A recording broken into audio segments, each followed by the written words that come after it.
इसरो ने एक दफा फिर से पूरे भारत को एक बहुत बड़ी खुशखबरी सुनाई है। चंद्रयान 3 जिस दिन मून की सतह पर लैंड करेगा उसी दिन इसरो एक और बहुत बड़ा रॉकेट लॉन्च करने जा रहा है जिसको नाम दिया है सूर्ययान। सूर्ययान सूरज तक जाएगा 15 लाख किलोमीटर जमीन से दूर। चंद्रयान तो 3,80,000 किलोमीटर दूर गया, सूर्ययान 15 लाख किलोमीटर जाएगा और वो धरती और चांद के बीच एक ऐसे पॉइंट पर खड़ा हो जाएगा जहां पर चांद और जमीन दोनों एक दूसरे की ग्रेविटी को कैंसिल कर देते हैं। वो स्टडी करेंगे कि सूरज से विंड सोलर विंड्स को स्टडी करेंगे, इसके साथ साथ जो है सोलर स्टॉर्म को स्टडी करेंगे। ये वो विंड्स हैं जिसका सैटेलाइट्स के ऊपर असर पड़ता है, जिसका ज़मीन के ऊपर इलेक्ट्रॉनिक डिवाइसेस हैं उनके ऊपर असर पड़ता है। और ये इसरो का पहला मिशन है जिसमें वो सूरज को स्टडी करने जा रहे हैं, सूरज की हवाएं कैसे बनती हैं, उनका असर क्या पड़ता है। तो ये जी जो इंडिया है वो रशिया को बहुत तगड़ी टक्कर देने वाला है, अमेरिका चीन को। टेक्नोलॉजी के रेस में इंडिया बहुत आगे बढ़ गया। 15 अगस्त के मौके पर जहां पूरी दुनिया में भारत का योम आज़ादी मनाया गया, वहीं पे अफगानियों ने भी भारत को फुल ऑन सपोर्ट किया। इस योम आज़ादी के मौके पर अफगानियों ने अपनी ख्वाहिश का इजहार किया। वो चाहते हैं कि आज़ाद कश्मीर एक बार फिर से जम्मू कश्मीर के साथ इल्हाक करे और भारत का हिस्सा बन जाए। और साथ ही साथ वो ये भी चाहते हैं कि पाकिस्तान का नामो निशान सफ़ाए हस्ती से मिट जाए या फिर पाकिस्तान एक बार फिर से हिंदुस्तान में मर्ज हो जाए, पाकिस्तान बनेगा हिंदुस्तान। ये कहना है अफगानिस्तान का। ये पांचवी बड़ी इकोनॉमी, आईटी में दूसरे नंबर पर, रेलवे निजाम पर दूसरे नंबर पर, अगर ट्रांसपोर्ट की बात करेंगे उसमें भी दूसरे नंबर पर। वो डे बाय डे डेवलपमेंट की तरफ जा रहे हैं। हम यहाँ पर बाजे लेकर गलियों में नारे लगाने के अलावा आज तक हमने पाकिस्तान को क्या दिया?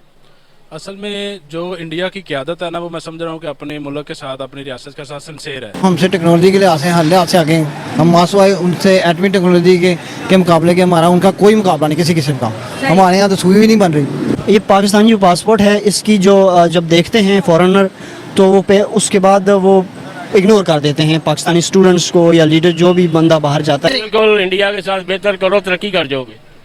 अच्छा, ये आप बात इतनी दावे से कैसे कर सकते हैं?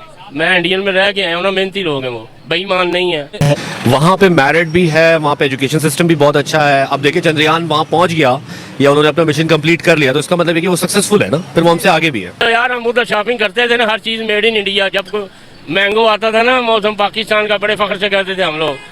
कार्टन लेके जाते थे, अंदर से गांधी निकलता था। छोड़ो यार। जय हिंद दोस्तों चंद्रयान के बाद अब इंडिया का सूर्ययान श्रीहरिकोटा पहुंचा। सूरज की स्टडी करने वाला स्पेसक्राफ्ट। भारत की नजर अब सूरज पर है। चंद्रमा पर तीसरा चंद्रयान भेजने के बाद अब सूर्य मिशन की तैयारी शुरू हो चुकी है।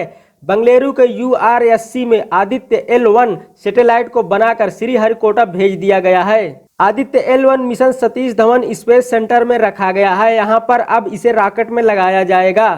जल्द ही हमें आदित्य L1 मिशन के लॉन्चिंग की खबर मिल सकती है। लोग आदित्य L1 को सूर्ययान भी बुला रहे हैं। भारतीय सूर्ययान में 7 पेलोड्स हैं, जिसमें से 6 पेलोड्स इसरो और एक अन्य संस्थान ने बनाया है। आदित्य L1 स्पेसक्राफ्ट को धरती और सूरज के बीच L1 ऑर्बिट में रखा जाएगा।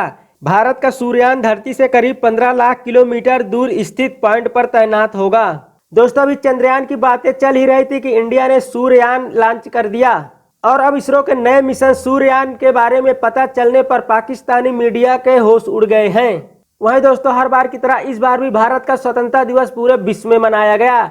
वहीं पाकिस्तान का दुश्मन समझा जाने वाला अफगानिस्तान में भी भारत का स्वतंत्रता दिवस बहुत धूम से मनाया गया, जिसे देख पाकिस्तानी जल गए हैं। चंद्रयान 3 जो लॉन्च हुआ सक्सेसफुली 14 जुलाई, उसके बारे में तो आपको अच्छे से पता ही होगा। बिल्कुल, ये तो एक बहुत अच्छी अचीवमेंट है इंडिया की और मैं ये एक्सपेक्ट करता हूँ कि शायद हमारे साइंसदान ये काम करते लेकिन शायद वो नहीं कर पाए। वो उस मूड में नहीं है, वो मूड में भी नहीं है और उनका दिल भी नहीं चाहता काम करने। देखिए सीधी सी बात ये कि जब एक पर्ची लग के आगे मतलब पर्ची लग के आप हायर होंगे तो डेफिनेटली आप काम नहीं कर पाएंगे।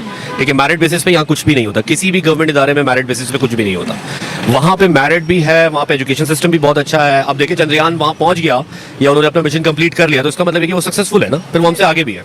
और पूरी दुनिया को वो एजुकेट करेंगे। फिर दुनिया भर के जो साइंटिस्ट हैं इंडिया के अंदर बैठ के डिस्कशन कर रहे होंगे कि मून के ऊपर नेक्स्ट प्लानिंग क्या होगा। एग्जैक्टली, मेरे ख्याल से उनका फिर नेक्स्ट प्लान भी है कुछ, आई थिंक। आज इस टॉपिक में मैं वीडियो रिकॉर्ड कर रही हूँ। चंद्रयान 3 तो बहुत ज्यादा सक्सेसफुली लॉन्च हुआ। सूर्ययान मिशन उनका रेडी है। इसरो ने आज जो है अपनी कौम को, अपनी इंडिया को बताया है कि जैसे ही चंद्रयान 3 मून के ऊपर लैंड करेगा, हम सूर्ययान मिशन भेजेंगे जो सूरज में जाके वहाँ की जो स्टॉर्म है वो स्टडी करेगा, सोलर विंड को स्टडी करेगा। और ये भारत का पहला मिशन है सूरज का। बिल्कुल, मुझे तो लगता है कि शायद वो इसमें भी कामयाब हो ही जाएंगे। अगर चंद्रयान उनका कामयाब हो गया तो वो ये भी इसमें भी कामयाब हो जाएंगे। हम भारत को कहते थे ये सपेरों का देश है, इनके पास एजुकेशन नहीं है, ये मंदे लोग, काले लोग, छोटे लोग। अब क्या कहेंगे उनके बारे में? नहीं, अब तो आई हैव नो वर्ड्स। इस मिशन की बात तो आई हैव नो वर्ड्स। मतलब मुझे थोड़ा सा शेम फील होता है कि मतलब लाइक हमारे साइंटिस्ट इतने ज़्यादा अच्छे नहीं है कि वो ये मिशन नहीं कर पाए।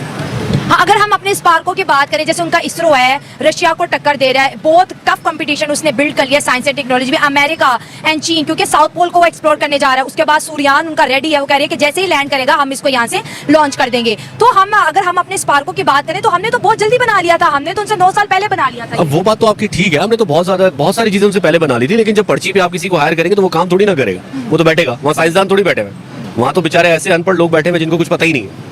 सही बात है। पाकिस्तान में एजुकेशन का म्यार कब बेहतर होगा? हम नहीं देख रहे कि हमारी यूथ में से कोई साइंटिस्ट निकल रहा है या फिर वो अपने डिफेंस के लिए कोई काम कर रहा है या कोई लेटेस्ट टेक्नोलॉजी पाकिस्तान में इंट्रोड्यूस नहीं हो रही, जो भी है इंपोर्ट की जा रही है। एग्जैक्टली, सबसे बड़ा मसला ये है कि हम इंपोर्ट करते हैं हर चीज़।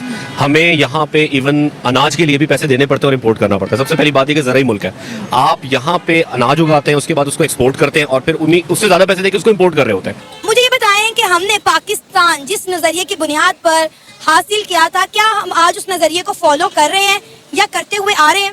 देखिए, पाकिस्तान का जो प्रॉब्लम है ना, जो बेसिक आइडियोलॉजी और प्रिंसिपल्स हैं, वो आज तक हुक्मरान तो समझ नहीं सके, अवाम भी नहीं समझ सके। अब 76 ईयर्स में हमने क्या हासिल किया है?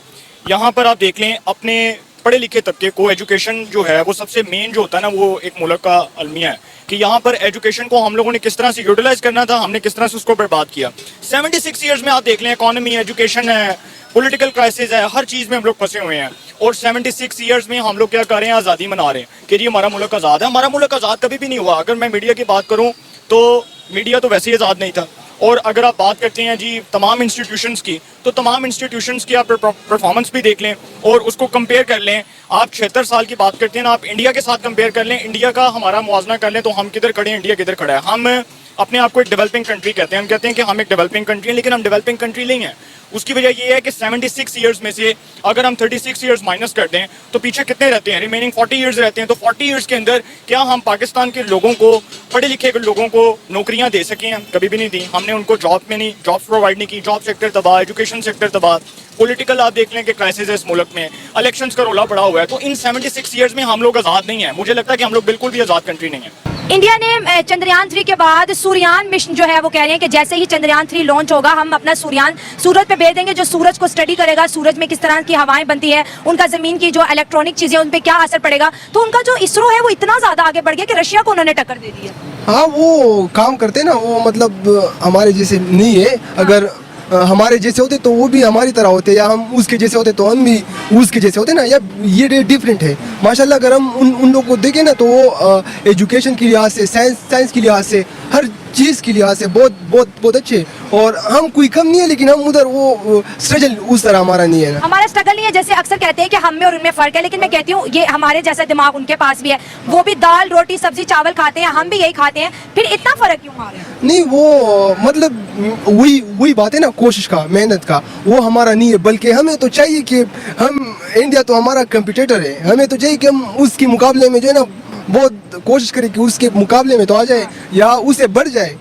वैसे कंपटीशन बहुत अच्छी बात है, आपको कुछ सीखने का मौका मिलता है, करने का मौका मिलता है। वैसे जो है ना, ये जिंदगी है कंपटीशन। अगर यहाँ पर आप कंपटीशन को अवॉइड करें ना तो बस फिर आप वही पोजीशन पर रह जाओगे।